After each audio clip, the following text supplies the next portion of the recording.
this video, you'll learn how to do a hip extension.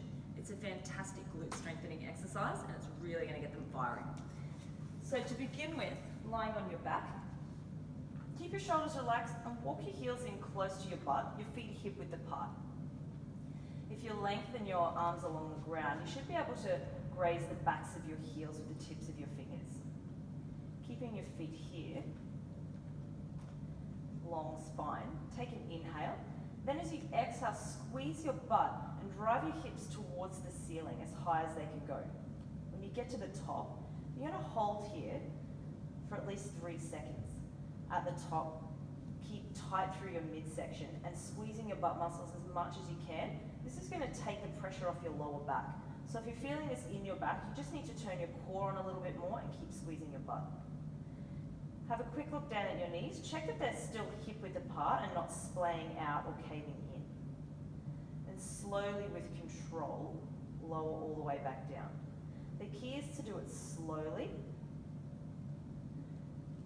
When you get to the bottom, inhale, and then exhale, drive your hips straight back up. As high as you can. Generally, we can go a lot higher than we think we can, so keep forcing yourself to drive your heels into the mat. Just check that you're not really tensing up through your shoulders and you've got length in the back of your neck here, but you're not taking any pressure in your neck. And then slowly lower back down. To make this a little bit more challenging, we're going to go to a single leg hip extension. The key here is to make sure that your hip bones are completely level the whole time. Bring one leg up. Bring your hands to the front of your hips, just for the first few reps at least, to check that your hip bones during the whole exercise are quite even. Take an inhale, and then as you exhale, drive through your foot, lifting your hips again, exactly the same towards the ceiling. Check that you're not dipping down through one side, and hold. Slowly lower back down.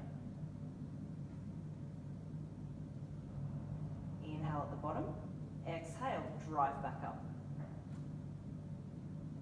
In hip extensions, often if our glutes aren't activating, we'll tend to take the load in our hamstring.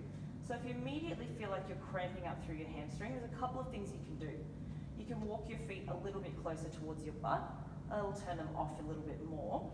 Or, as you're doing it in the single leg or the double leg, imagine that you're trying to push your shins forward. So your feet don't actually move, but it's like you're trying to push your toes into the very top of your shoe. Dig your heel into the ground, take an inhale, exhale, lift up. So pushing your shin forward, really squeeze your glute as much as you can, tight through your midsection, and your hips are level. Slowly lower back down. If you can do more than about 12 to 15 on this side with no trouble at all, which is actually quite difficult, you can lengthen your leg so that your knees are aligned. Again, hips stay level. Inhale at the bottom. Exhale, drive up. Your straightened leg is totally straight. Your hips are even and your knees are in line with one another. Hold at the top, really squeezing your glute. See how I can come up a little bit higher than I thought I originally could? And then exhale, long spine, come back down.